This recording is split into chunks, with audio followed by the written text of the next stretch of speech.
Λοιπόν, εδώ βλέπουμε ένα απλό κύκλωμα διακόπτη, πρίζας και λαμπτήρα. Σε αυτή την πλευρά του κοιτίου μας πηγαίνουμε στον πίνακα και τι έρχεται από τον πίνακα? Μία αγίωση, μία φάση και ένας ουδέτερος. Πολύ ωραία. Έπειτα μέσα στον πίνακά μας κατεβάζουμε έναν ουδέτερο στην πρίζα μας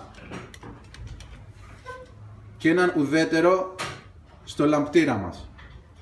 Έπειτα ο δρόμος της φάσης από τον πίνακά μας μέσα στο μπατ είναι: πρώτα πηγαίνει στην πρίζα, στον διακόπτη συγγνώμη, βραχικυκλώνεται για να πάει στην πρίζα πριν γίνει η διακοπή, έτσι ώστε ο ρευματοδότης να μας δίνει τάση ανεξάρτητα από την κατάσταση του διακόπτη, και στην έξοδο του διακόπτη συνδέουμε το λαμπτήρα μας και ενεργοποιείται με το πάτημα του διακόπτη. Πάμε να το δώσουμε και ρεύμα.